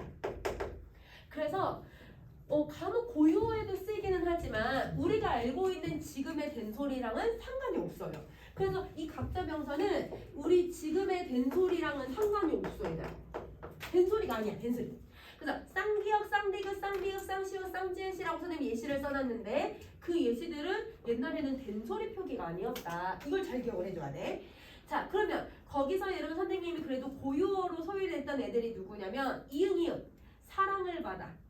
그래서 그러면 이 이응이 피동이나 사동에 쓰이는 표현이거든요. 그래서 이러면 이응 각자 명사에서 이렇게 생긴 애가 피동이나 사동을 나타내주는 표현이어서 세종화제 가서 하나 더 배울 거예요, 여러분. 그래서 요거는 좀 기억을 해주세요. 피동 사동을 나타내주는 표현. 그 다음에 얘들아 이 히읗이라고 하는 애가 있는데 얘가 지금의 쌍시옷이나 키읔 소리가 났던 애라고 얘기를 해요. 그 다음에 니은 소리도 있었어요. 근데 사실은 단넨이라라고 해서 우리 히읗을 발음할 때 니은 소리가 나잖아요. 그 소리를 표기하려고 했었던 것 같아요. 그래서 얘는 니은을 두 개를 읽는다기보다는 단넨이라를 이어서 소리를 냈다, 표기를 했다 이렇게 생각해 주시면 되고. 자, 근데 이제 이 합용명사가 좀 중요한데 합용명사라고 하는 애는 여러분 지금 선생님이 예시로 시옷게, 비읍게, 비읍 시옷게 이렇게 해서 세 가지로 지금 표기를 해놨는데요. 시옷게 같은 경우는 여러분 지금 뭐 시옷비어, 뭐 시옷디귿, 시벌 이렇게 있는데 그러면 여러분 이런 글자들을 지금 봐주시면 얘네들이 바로 된소리 표기예요. 지금이랑 다르죠? 얘네들이 바로 된소리 표기예요. 그래서 이걸 잘 헷갈리면 안 돼. 그래서 각자 명사가 된소리 표기가 아니라 여러분 이 시옷개가 된소리 표기였다. 이렇게 생각해 주시면 되고요. 그 다음에 여러분 뭐 비읍 디귿, 뭐 비읍 티읕, 뭐 비읍 시옷 있고 비읍 시옷 기역, 비읍 시옷 디귿 이렇게 해서 비읍 시옷개랑 비읍개가 있는데 비읍으로 시작하는 애들은 뭘 나타내 주는 애냐면 얘네들이 어두장군이에요. 자, 그럼 어두장군이라고 하는 거는 선생님 그 아래 다시 써놨죠. 참고 표시로. 얘들아 거기 한번 봐주세요. 자, 어두장군은 현대국어와는 달리 음절 첫머리에 둘 이상의 자음을 다 발음하는 것을 얘기를 해요. 선생님이 둘 이상이 오는 자음이 오는 거라고 표현을 했지만 둘 이상의 자음을 모두 발음하는 것을 어두자음군이라고 해. 그래서 여러분 둘 이상의 이 자음을 모두 발음한다. 이렇게 써줘야 돼. 모두 발음한다. 그러면 여러분 옛날에 저기 있는 비읍 디귿을 여러분 비읍하고 디귿을 다 발음했다는 뜻이야. 비읍 티읕을 다 발음했고 비읍 시옷을 다 발음을 했어요. 그리고 여러분 비읍 시옷 기역이 나오잖아요. 비읍을 발음한 다음에 아까 시옷 기역이 뭐였냐면 된소리 표기였죠. 된소리를 다시 또 발음을 하는 거야. 비읍을 발음하고 된소리 발음하고 비읍 발음하고 된소리 발음하고 이렇게 소리를 낸다고 생각을 해주면 돼. 그러니까 여러분 얘가 옛날에는 된소리 표기가 아니었고 맨 처음은 원래 두 자음을 다 발음을 했다가 그리고 나서 나중에 근대로 좀 넘어가고 중세 후기가 되면 이때 된소리로 바뀌는 거야. 얘가 처음은 여러분 어두장군으로 두 개를 다 발음을 했다가 이제 사람들이 사실 둘 다 발음하는 게 너무 힘들어. 그러니까 된소리로 바뀌었다. 이렇게 생각해 주시면 돼요. 자, 예시를 한번 봐볼게요. 여러분 우리 지금 현대국어에서 조하고 여러분 쌀이 결합을 하면 얘는 우리 조쌀이라고 해요. 좁쌀이라고 발음하잖아요. 갑자기 얘들아 비읍이 뿅 생겨나요. 그죠? 여러분 해하고 쌀을 그 해에 난 쌀을 결합을 하면 이거 어떻게 발음해요? 햅쌀이라고 발음을 하잖아요. 근데 왜 갑자기 이렇게 비읍이 소리가 날까? 그거는 옛날에 저 비읍계의 합용명사를 봐줘야 해. 자, 옛날에는 조에다가 요렇게 표기를 했어요. 그러니까 우리 비읍하고 시읍 다 발음했다고 했잖아요. 그래서 여러분 좁으살 이렇게 발음을 했을 거야. 좁으살. 근데 여러분 좁으살이라고 발음하는 것보다 좁쌀 이렇게 발음하는 게 훨씬 더 편하잖아. 그래서 요게 받침으로 내려와서 소리를 냈을 것이다. 그래서 좁쌀 이러다가 나중에 선생님이 이 소리가 무슨 소리로 바뀌었다고 했어요? 된소리로 바뀌었다고 했잖아요. 그러니까 좁쌀 이렇게 발음하던 애를 좁쌀 이렇게 발음을 했을 것이다. 이렇게 보는 입장이야. 그러면 비읍도 발음하고 시옷도 다 발음하고 있지. 이게 어두장군이라는 뜻이야. 자, 그 다음에 여러분 또 어떤 게 있냐면 저 옛날에는 내가 이때 저때 그때 만나자 할 때 때라는 글자가 있잖아요. 그 때라고 하는 글자가 이렇게 썼거든요. 때라는 글자가. 근데 이게 지금 현대국어에서는 이하고 때를 만나 만나면 이때라는 글자도 되지만 표준어에 어떤 글자도 허용을 하냐면 접대. 할머니들 이렇게 얘기하는 분들 있어. 접대, 이때 이렇게 얘기를 하는데 비읍으로 발음하는 할머니들이 계시거든. 비읍을 표준어로 인정해요. 이렇게 발음하는 것도 이때라고 발음해도 되지만 이때라고 발음하거나 저에다가 때 할 때 접대, 접이라고 이렇게 발음하는 걸 표준어로 인정을 해요. 그럼 얘도 비읍이 왜 나타나는지 알겠죠, 여러분? 비읍이 옛날에 이렇게 있었던 걸 이브때, 이브때 이렇게 발음했던 걸 이때 이렇게 발음을 했을 것이다. 그러면 요거 다 발음하고 있는 거네, 그치? 그래서 여러분 어두장구는 둘 다 발음했던 글자. 근데 여러분 얘네들은 그냥 뒤에 있는 거를 된소리로 쌍기역, 쌍디귿, 쌍비읍으로 발음하니까 시옷을 사실 발음해야 하네요. 얘는 시옷을 발음하진 않아요. 그래서 얘는 어두장군으로 지금은 거의 대부분 표기를 하지. 학교생들이 어두장군이라고 인정하진 않고 얘는 된소리 표기고 얘는 어두장군이야 이렇게 보는 선생님들이 좀 대부분이신데 조금 연세가 있으신 선생님들은 요 세 가지를 다 어두장군이라고 설명하시는 선생님들이 계세요. 왜냐면 두 개의 자음이 이렇게 결합을 했잖아요. 그래서 그것도 틀린 건 아니야. 왜냐면 옛날 학설은 그렇게 맞고 지금의 학설은 별개로 보자라고 하는 거거든. 그래서 선생님이 지금 다시 얘기하잖아요. 학교 선생님들께서 나누셨으면 나눈 대로 기억하시면 되고 안 나누셨으면 세 가지 다 어두장군이라고 보셔도 돼요. 알겠죠? 그러면 이렇게 정리할게요. 자, 그 다음에 여러분 이제 부서로 갈게요. 3번 부서. 여러분 이 부서는 다른 말로 붙여쓰기라는 뜻이에요. 자, 붙여쓰기는 뭘 얘기하는 거냐면 자음에다 모음을 붙여쓰는 거예요. 그럼 우리 지금 모음 보면 고 하면 얘들아 오라고 해서 받침 자음 밑에 모음을 쓰죠. 그 다음에 가라고 하면 여러분 자음 오른쪽에다가 우리 모음을 써요. 그래서 방식이 두 가지예요. 타서와 우서로 나눠요. 첫 번째는 우서인데 우서는 여러분 모음을 오른쪽에. 자, 오른쪽에 써요. 그래서 여러분 거기 토성 오른쪽에 쓴다. 두 번째는 하서인데 하서는 모음을 아래쪽에다가 쓴다. 이렇게 정리해주면 될 것 같아. 오른쪽 아래쪽. 자, 그 다음에 이제 네 번째는 가점이라고 하는 걸 한번 정리를 해볼게요. 가점.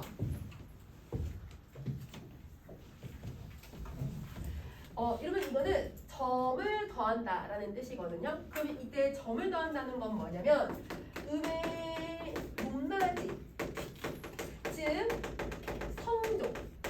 여러분 성조, 높낮이를 표현하기 위해서 각 음절 왼쪽에다가 방점을 찍는 것을 우리는 가점이라고 한다. 이렇게 빈칸에 순서대로 넣어주면 돼. 음의 높낮이를 표기하기 위해서 음절 왼쪽에다가 점을 찍는 방식이다.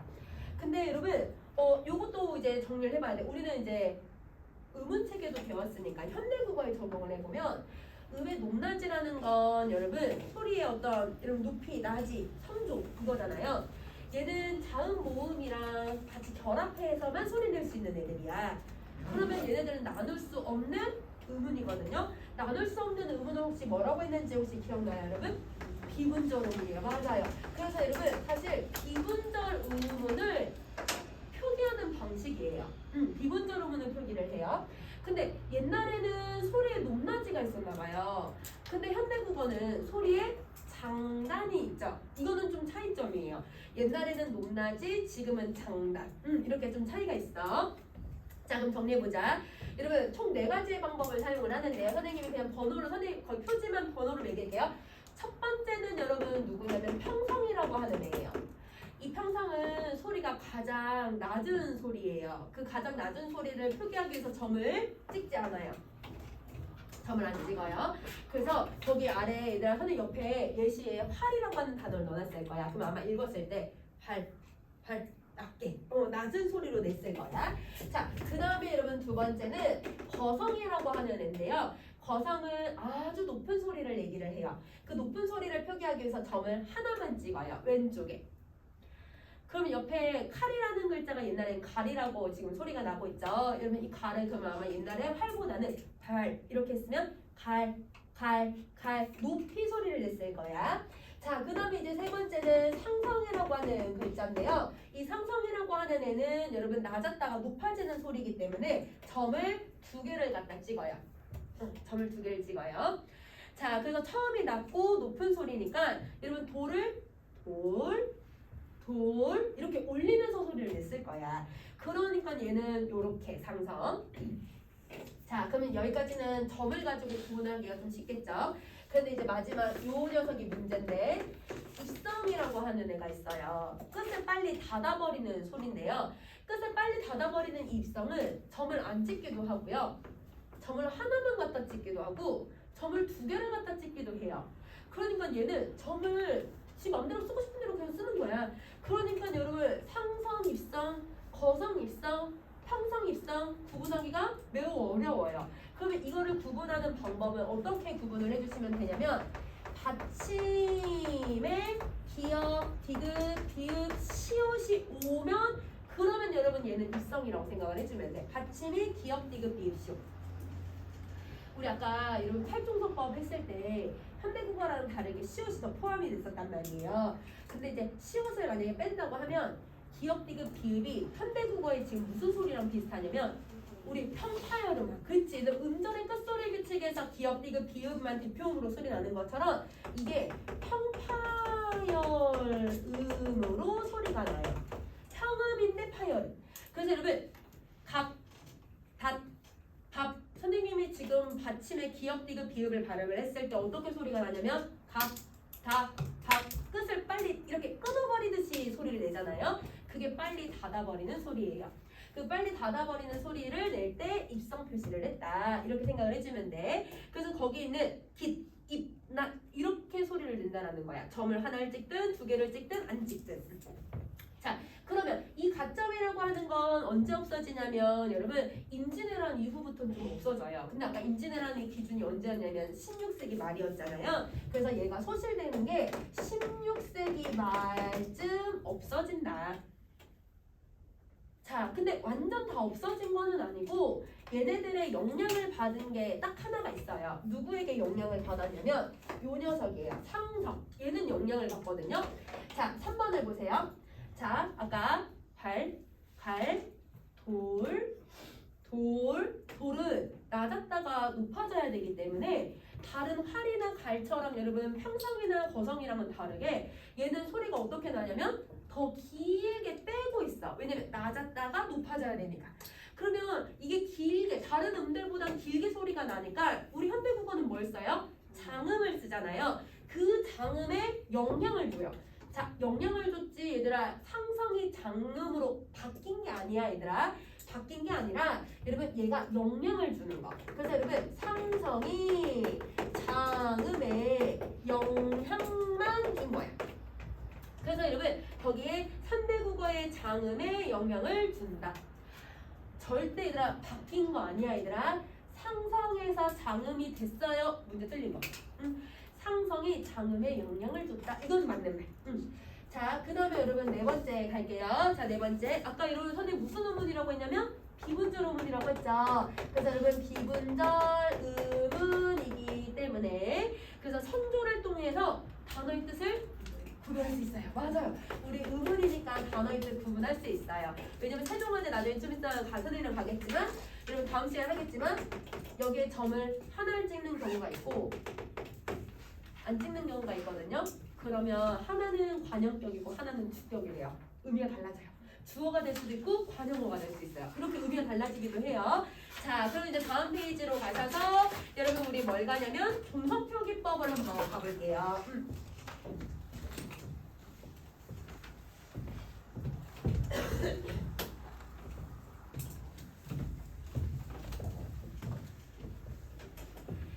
자, 여러분 종성표기법은 현대랑 중세랑 비교를 좀 할 건데 그걸 하기 전에 아까 우리 팔종성법하고 종성고용초성을 조금 더 한번 자세하게 한번 정리 한번 해보자. 자, 얘가 팔종성법. 근데 여러분 선생님 팔종성법이라고 써놨지만 제목은 아마 그게 아닐 거야. 팔종성 가종용이라고 되어 있잖아요. 팔종성 8개의 종성으로 가족 충분히 사용할 수 있다. 그러니까 세종대왕께서 아까 8개만 있어도 충분히 사용할 수 있어. 이걸 얘기를 하는 거거든. 자, 그럼 한번 봐볼게. 1번 팔중성 가정용은 아까 얘기했듯이 여러분 8개의 자음만 사용을 할 거예요. 그게 근력, 니은, 디귿, 리을, 리읒, 비읒, 시옷하고 예디음이에요. 꼭다시 알려줘야 돼요. 여러분 예디음 써야 돼요. 자, 이 8자만 사용해도 된다는 편의주의적 규정이다. 왜? 편리하게 쓰려고 하는 방식이야. 자, 근데 여기서 자세히 보시면 여러분 우리 현대국어의 음절의 끝소리 규칙이랑은 좀 다르게 디귿이랑 시옷을 다 발음했네. 그러면 디귿과 시옷을 현대국어와는 다르게 아주 엄격하게 구분을 하고 있죠. 그래서 여러분 동그라미 2번에 디귿과 시옷의 엄격한 구별, 엄격하게 구별을 했어요. 자, 그리고 여러분 팔중성법은 그냥 아무거나 우리가 표기하자라고 하는 게 아니라 음절의 끝소리 규칙을 반영해서 표기를 한 거예요. 그 음절의 끝소리 규칙은 여러분 대표음으로 소리가 나는 거잖아요. 그럼 우리 대표음 한번 써봅시다. 기역하고 키읔은 여러분 어떤 소리의 대표음을 만들어내요? 기역, 그렇지. 기역의 소리를 내고 디귿과 티읕이나 설음에서 발음되는 애들은 디귿의 대표음을 만들어내고 그 다음에 이런 비읍하고 피읍, 숨음에서 발음되는 애들은 비읍이라고 하는 걸 만들어내고 그 다음에 시옷, 지읒, 치읓은 여러분 다 뭘로 소리 내냐면 시옷으로 소리를 냈었던 거예요. 지금이랑 다르죠. 지금은 시옷, 지읒, 치읓이 다 디귿 소리가 나는데 옛날에는 다 시옷 소리를 냈다. 그 다음에 니은하고 리은하고 예디응은 자기 자신만 발음을 하겠지, 그치? 그래서 음절의 끝소리 규칙을 적용을 한 거야. 그럼 다시 말하면 발음과 표기를 일치시킨 거예요. 맞아요. 그래서 얘는 발음과 표기를 일치시켜요. 그래서 그거를 4번에다 정리할게요. 소리 나는 대로 적는 방식이기 때문에 그거를 우리 한글 맞춤법에서는 표음주의 표기법, 표기법 이라고 정리를 했었죠. 발음과 표기가 똑같다. 표음주의 표기법. 근데 이거를 우리는 이제 중세에서는 좀 다른 명칭을 써요. 어떤 명칭을 쓰냐면 음을 밝혀서 쓴다라고 해서 음소적 표기법이라고도 해요.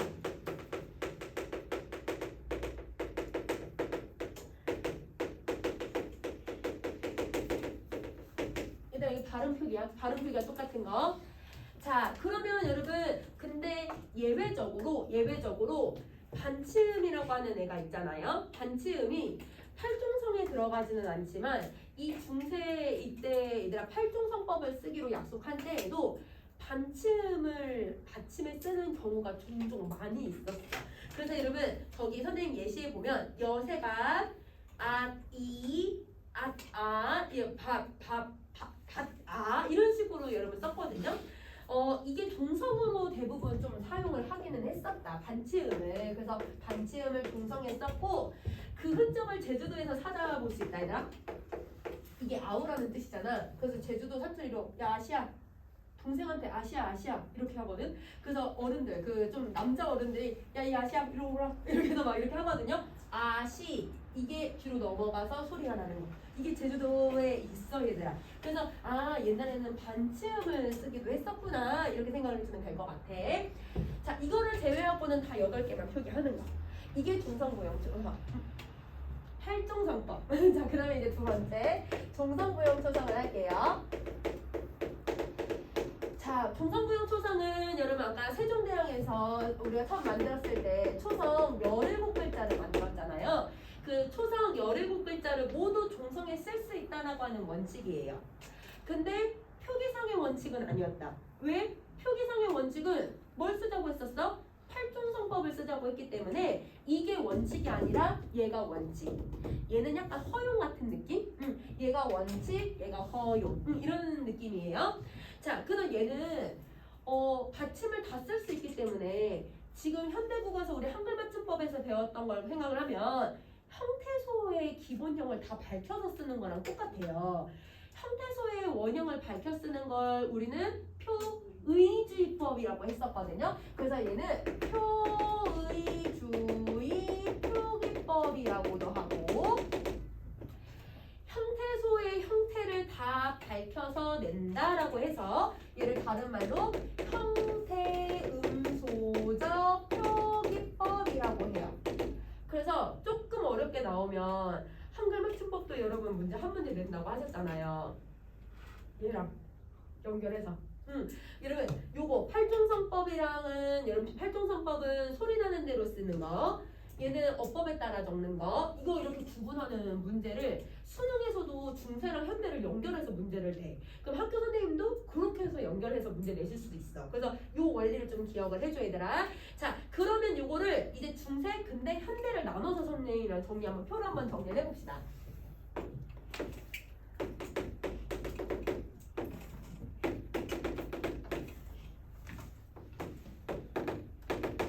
요건데요. 자, 여러분 이제 중세 때는 여러분 요렇게 나눠서도 한번 정리를 한번 해보고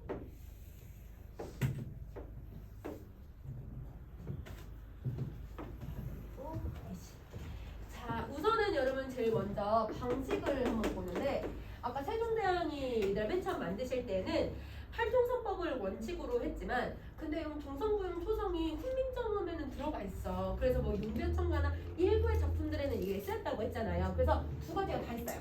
종성부용 초성도 사용을 한 지문도 있고 그 다음에 팔종성법을 쓰는 경우도 있었다. 그러면 이게 어떤 차이점을 갖느냐.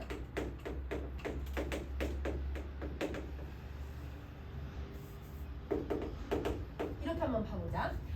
이런 표기를 한번 봐주시면 종성부용 초성은 아까 모든 자음을 다 표기할 수 있는 거라고 했잖아요. 그래서 모든 자음을 다 표기를 할 건데 근데 여러분 팔중성법은 아까 8개만 표기한다고 했어요. 기역, 니은, 디귿, 리을, 미음, 비읍, 시옷 얘다 꼭다리 달린 예비음. 그러면 여러분 요거를 우리는 이제 발음을 할 때 요거를 발음을 할 때 음끝을 적용을 해서 발음을 할 거니까 기역, 니은, 디귿, 리을, 미음, 비읍, 시옷, 예디음으로 발음을 하죠. 그러면 종성부용 초성은 발음하고 표기가 다른 표기법. 그런데 팔종성법은 발음하고 표기가 일치하는 표기법. 이렇게 정리를 해주면 되는 거지. 자, 근데는 팔종성법이랑 사실 비슷해요. 근데 이제 팔종성법에서는 조금 이제 달라지는 게 이게 칠종성법이 돼요. 자, 이 칠종성법은 여러분 기역, 미음, 리을, 미음, 비읍, 시읒 얘다 이제 예디음 없어졌어. 이응이야 이응. 아까 예디음이 여러분 선생님이 한 신일세기 말쯤에 없어지거든요. 그래서 이응으로 바뀌고요. 요거를 이제 발음을 어떻게 하냐면 기역, 리은, 디귿, 리을, 미음, 비읍, 이응으로 발음을 해요. 지금이랑 똑같네요. 지금 음끝이랑 똑같네요. 자, 그러면 어떤 차이가 생기냐면 시옷으로 표기해 놓고는 뭘로 읽고 있다는 뜻이에요? 디귿으로 읽고 있다는 뜻이에요. 맞아요. 디귿으로 얘들아 발음을 해놓고는 사람들이 얘들아 옛날에는 디귿 시옷을 같이 썼었으니까 아 이게 디귿 발음이 시옷 발음인가 보다 라고 생각하고 시옷으로 표기하기 시작을 했던 거야. 디귿을 표기하지 않고. 그래서 디귿이 빠지고 칠종성법. 그러면 이 말은 디귿하고 시옷을 이제 엄격하게 구별을 할 수가 없어요. 자, 여러분 요 아까도 우리 중세는 디귿하고 시옷을 엄격하게 구별했다고 했잖아요. 디귿과 시옷의 구별이 가능했었는데 이 근대는 디귿과 시옷의 혼란기를 겪기 시작을 하는 거야. 디귿과 시옷의 혼란기. 그래서 요거를 이제 현대국어에 적용을 하면 현대국어는 여러분 표기를 어떻게 해요? 모든 자음을 다 표기를 하죠. 근데 음절이 끝소리 규칙에 적용을 해서 기역, 리은, 디귿, 리을, 미음, 비읍, 이응으로 발음을 하죠. 그러니까 여기다가 선생님이 음끝이라고 쓸게요. 여러분 음끝이랑 연결되는 애예요. 음끝이랑 연결이 되죠. 그러면 여러분 현대국어는 어떤 방식을 지금 쓰고 있는 거예요? 종성부용 초성을 쓰는 거예요. 맞아요. 그래서 현대국어는 종성부용 초성의 방식을 사용을 하고 있는 거다. 자, 그러면 요거를 여러분 선생님이랑 예시에 한번 적용을 해볼 거야. 예시를 적용을 해볼 건데 자, 우선은 여러분 현대국어로 한번 봐주시면 현대국어에서는 여러분 꽃이라고 표기를 하잖아요. 근데 읽을 때는 어떻게 읽어요? 오, 그치. 디귿으로 읽을 거야. 그치. 그럼 발음하고 표기가 같아요, 달라요? 다르니까 종성부용 초성이에요. 자, 그 다음에 볕이라고 하는 이 단어도 여러분 볕, 디귿으로 발음을 하죠. 그러니까 얘도 발음하고 표기가 달라요. 자, 그러면 이거를 이제 중세 때 한번 한번 볼 건데 중세 때도 여러분 종성부용 초성이 있었으니까 종성부용 초성으로 한번 써볼 거야. 자, 이때는 꽃을 여러분 어떻게 표기를 했었냐면 곧 쌍격을 안 써 얘들아. 곧 이렇게 썼는데 그러면 요거를 발음을 어떻게 했을까? 얘들아, 옛날에는 지읒을 음끝 적용하면 지읒은 시읒에서는 시옷으로 그렇지 곧 시옷으로 발음을 했어요. 그러면 여러분 시옷 발음하고 표기 다르죠? 종성부용 초성이니까. 자, 덧이라고 하는 이 기본형을 지금 옛날에는 어떻게 발음했을까요? 티읕의 음끝이 뭐였어요? 옛날에는 디귿, 그치 이렇게 발음을 했었던 거야. 자, 그러면 이거를 팔종성법에 맞춰서 한번 표기를 해볼게. 소리 나는 대로 표기를 하기로 했으니까 얘는 곧이라고 쓰고 읽을 때도 곧이라고 읽었을 거야. 자, 얘는 여러분 받침 뭘로 써야 돼요? 소리 나는 대로 쓸 거니까 디귿이라고 표기하고 디귿이라고 읽었겠지. 그래서 여러분 팔종성법은 발음하고 표기가 일치해요. 그쵸? 자, 그럼 이제 칠종성법으로 한번 가볼게요. 여러분 이때는 표기는 여러분 뭘로 했었냐면 시옷으로 표기를 했죠. 근데 읽는 건 어떻게 읽었어요? 이 시옷을 디귿으로 읽었어요. 그러면 이때 발음하고 표기가 다른데 시옷은 그치? 자, 디귿은 여러분 이거는 어떻게 디귿을 표기를 해야 되는데 얘는 어떻게 표기를 했을까? 디귿이 있었을까? 없었으니까 그럼 얘는 어떻게 표기하냐면 시옷으로 표기를 하고 읽는 건 어떻게 읽어요? 디귿으로 읽어요. 맞아요. 그러니까 이때는 디귿 받침을 다 시옷으로 표기를 해버렸던 거야. 그래서 여러분 원래는 붓이 중세 때는 붓을 이렇게 썼거든요. 우리 붓 쓰는 거 이렇게 썼거든요. 근대가 되니까 디귿을 썼어요, 안 썼어요? 표기를 안 썼어요. 근대가 되니까 여러분 얘를 이렇게 표기를 바꿨어요. 이게 굳어져서 지금의 붓이 된 거예요. 만약에 이날 칠종성법이 아니었으면 여러분 얘는 계속 디귿을 썼겠죠. 그쵸? 근데 이제 이렇게 칠종성법 때문에 바뀐 글자들이 몇 개 있어요. 이런 식으로.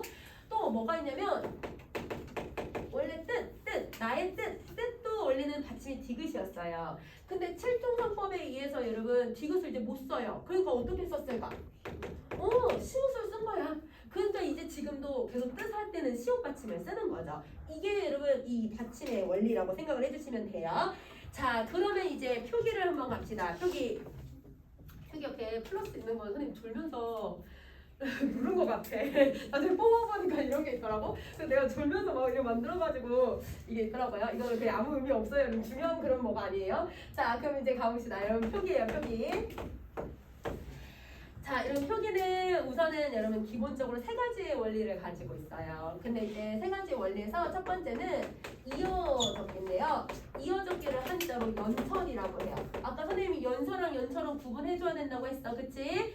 연설은 글자를 만드는 방법, 연설은 글을 쓰는 원리. 자, 그래서 이 연설은 소리 나는 대로 써요. 그래서 여러분 거기 보시면 앞말의 종성을 뒷말 초성에 내려 적는다고 했는데 이거를 우리는 음절의 끝소리 규칙이나 그런 데서 뭐라고 했었냐면 연음되는 걸 그대로 표기를 한 거예요.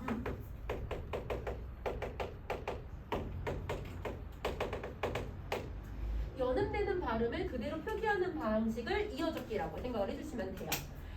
자, 그 다음에 여러분 두 번째 거듭적기라고 하는 애가 있는데 이 거듭적기는 받침에 있는 애를 의도적으로 여러분 이중으로 또 한 번 초성에 또 적는 걸 얘기를 해요.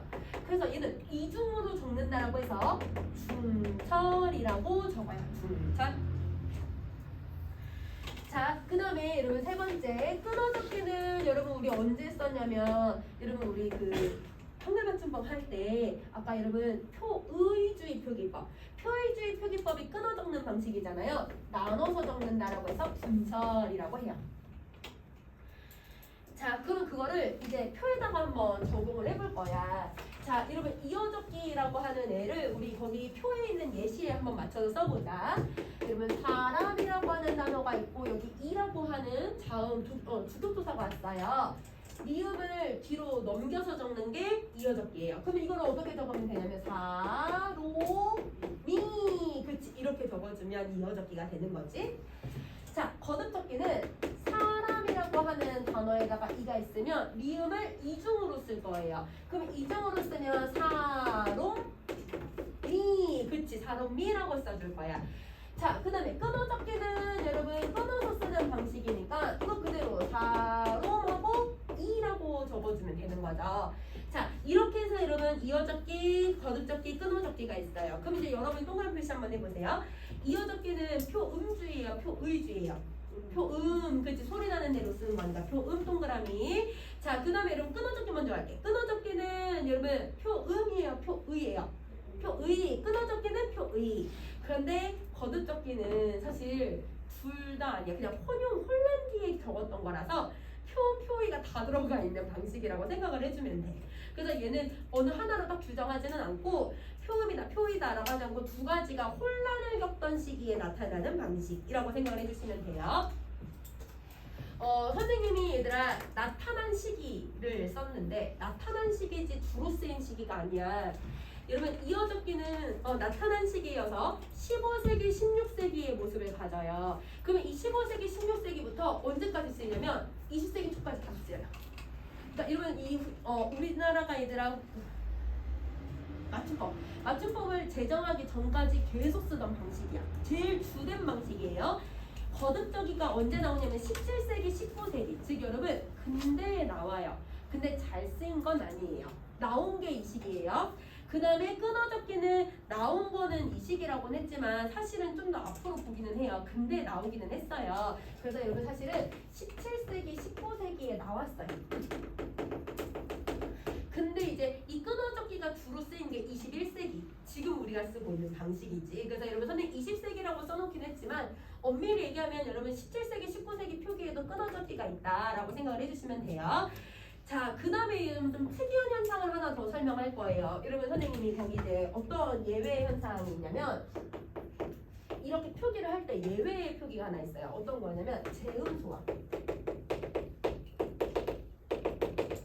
이게 모의고사에는 나왔어가지고 선생님이 추가적으로 그냥 하나 더 설명을 할게. 재음소화 현상이라고 하는 애가 있는데 이게 뭐냐면 옛날 사람들이 사실 문법 체계를 완전히 알고 있었던 건 아니잖아요. 그런데 완전히 알고 있지 못하니까 좀 잘난 척했던 것 같아. 그래서 여러분 자기네가 이건 더 한 번 생각해서 이건 이렇게 해서 이렇게 됐을 거야. 한 번 더 생각해서 정말 쓸데기 없이 만든 현상이거든요. 그래서 이게 뭐냐면 이렇게 생각하시면 돼요. 거기 선생님 뭐라고 써냐면 하나의 음소가 자음이에요. 하나의 자음을 의도적으로 두 개의 자음으로 나눠버린 현상을 얘기를 해요. 그럼 어떤 애냐면 우리 여러분 거센 소리가 있죠. 여러분 거센 소리가 피읍, 피읍, 피읍, 치읓이 있잖아요. 이 하나의 음소, 이게 원래 음소거든요. 얘가 무슨 소리하고 무슨 소리가 결합을 하면 이 소리가 나지 얘들아? 예사 소리하고 히읗 소리가 나면 이 소리가 나. 그래서 여러분 히읗하고 예사 소리하고 히읗 소리로 의도적으로 또 나눠버린 현상을 얘기를 해요. 그러면 예를 들어 볼게요. 우리 원래가 높다에다가 이예요. 높다에다가 이. 그러면 이 높이를 옛날에는 이어적기를 만약에 쓴다고 하면 그러면 어떻게 썼을 거냐면 높이. 그치? 피읍을 뒤로 넘겨서. 그 다음에 이거를 만약에 거듭적기로 만약에 썼다고 한다면 그러면 여러분 피읍을 두 번 했을 거잖아요. 그런데 받침 피읍은 여러분 칠종성법에 맞춰서 뭘 해줘야 되냐면 음끝 처리를 해줘야 되거든요. 그래서 노 이렇게 피읍을 써요. 알겠죠? 피읍을 두 번 쓰는 게 아니고 피읍을 다시 한번 얘랑 칠종성법 음끝을 적용을 해주는 거예요. 자, 그 다음에 끊어적기로 만약에 한다면 이렇게 쓰는 경우도 있었겠지만 옛날에는 칠종성법을 썼으니까 팔종성법, 칠종성법을 썼으니까 이렇게 쓰는 경우도 있었어요. 높이 이렇게. 근데 재음소화는 여러분 피읍이 예사소리예요, 거센소리예요? 거센소리죠. 이 거센소리를 의도적으로 두 개로 나눴어요. 어떻게 나눴냐면 비읍하고 히읗으로. 그러면 여러분 비읍하고 히읗 만나면 사실 피읍 소리 나. 그러니까 높이라고 소리는 나는데 얘네들은 옛날 사람들 피읍이 원래 원형인데 피읍을 비읍하고 히읗으로 나눈 게 아닐까? 한 번 더 생각한 거야. 이걸 재음소화라고 해. 음소를 다시 나누다 라는 뜻이거든요. 그러니까 일단 지금 표기가 지금 다 같아 달라요? 다 다른데 얼핏 보면 거듭적기랑 어때? 비슷해 보여. 그래서 시험 문제에 뭐가 나오냐면 여러분 이걸 딱 주고 거듭적기냐고 물어봐. 그러면 여러분 이거는 거듭적기가 아니지. 구분할 수 있어야 돼. 알겠지? 그래서 요거는 여러분 키읔을 기역 키읔으로, 티읕을 디귿 티읕으로, 이걸 비읍 티읕으로, 지읒 티읕으로, 지읒 티읕으로 나누는 것을 얘기를 한다. 이렇게 생각해 주시면 돼요. 그러면 여러분 선생님이 거기 옆에 기은이라고 써놨잖아요. 그럼 여러분이 요 네 가지 방식으로 한번 다시 써보실래요, 여러분? 근데 칸을 하나밖에 안 만들어놨지만 요거를 여러분 요 네 가지 방식으로 한번 다시 한번 써봐봐, 얘들아.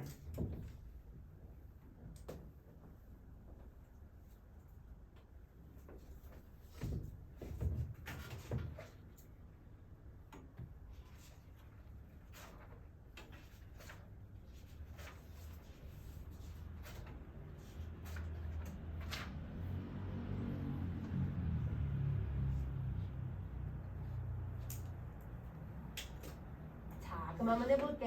얘들아 이어적기 방식으로 썼으면 피읍을 뒤로 넘겨요. 기은 그쵸? 그 다음에 여러분 거듭적기 방식이라면 여러분 피읍을 두 번 쓰는 게 맞지만 앞에 받침에 있는 피읍은 동성법에 맞춰서 써줘야 되니까 기은 이렇게 비읍 피읍으로 쓸 거야. 자, 끊어적기는 여러분 두 가지 방식이 나오겠죠. 그래서 여러분 원래대로 원형을 밝혀 쓰는 방식과 그 다음에 여러분 이렇게 해서 여러분 우리 비읍으로 음끝을 적용해서 쓰는 방식이 있고, 그러면 이제 재음 소화에 맞춰서 쓴다고 하면 이런 피읍을 줄로 나눌 거야. 예사소리랑 히읗으로. 그러면 기, 흔 이렇게 쓰자. 그래서 여러분 이런 예시들이 나왔을 때 네 가지 중에 어떤 건지를 생각을 해주시면 이해하기 좀 쉬울 것 같아요. 자, 다음 페이지. 자, 여러분 딱하니 36쪽까지만 할게요. 자, 여러분 한자에 작은 크기에 여러분 뭘 붙이냐면 동국정원식 한자음 표기를 붙여요. 동국정원식 한자음을 붙인다. 그게 뭐냐면 여러분 예시를 봤더니 가운데 중자에다가 균 써놨지? 나라국자에다가 균 이렇게 써놨죠? 여러분 이렇게 얘들아 한자가 나오고 한글이 나와 있는 방식을 동국정원식 한자음 표기라고 해요. 요거는 선생님 다음 시간에 다시 정리할게요. 자, 예외가 있는데 어린청강지국이라고 하는 애는 한자음을 먼저 쓰고 한자를 작게 써요. 반대로 쓰는 거죠. 그래서 여러분 짝종 이건 잡초야 잡초. 그러니까 잡초를 이렇게 썼어 옛날에는.